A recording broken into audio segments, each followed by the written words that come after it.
Hey guys, it's Joe, and in this video I'll be showing to you and explaining some basic mastering techniques and walking you through the process. So first of all, when you bounce your final project or mix, you want it to be in a WAV format.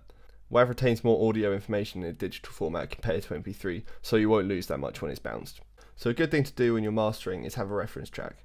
This is a song that you're very familiar with in a genre similar to the one you're mastering.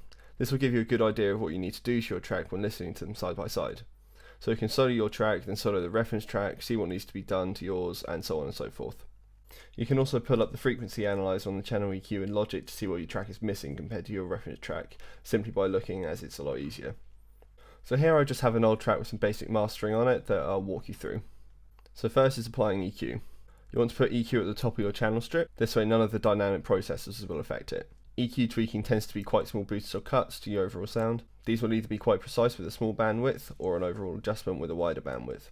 I have some simple templates set up for different genres in my channel EQ. So here we've got an overall dance one. It's got a slight boost in the low end, roughly where the kick is and where a lot of the bass is, so that'll stand out, and some boost in the high end just because my tracks tend to lack a lot of that as they're very bass heavy. Applying EQ is of course completely subjective and will change from track to track, as all songs are mixed completely differently with different instruments. Next up is limiters and compressors.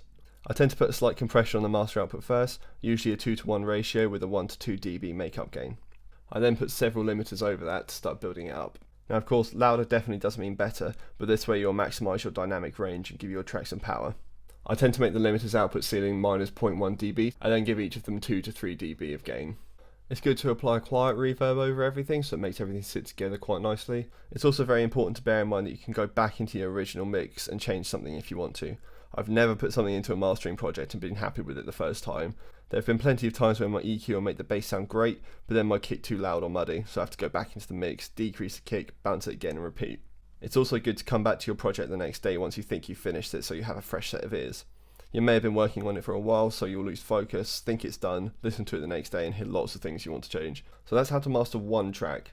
Doing an album is different in that you'll want the songs to sound similar so they sit together well. So to do that, you put each song on a different track, apply an overall EQ, reverb, compressor and limiter on the stereo output channel, then tweak each track individually with some more EQ and some more compression. There are plenty more things you can do as a beginner, but these are some very good starting points to make your track sound more polished and professional. I hope this video has been useful, and if you have any questions, please leave a comment or contact me via my website. Thanks a lot for watching. Cheers.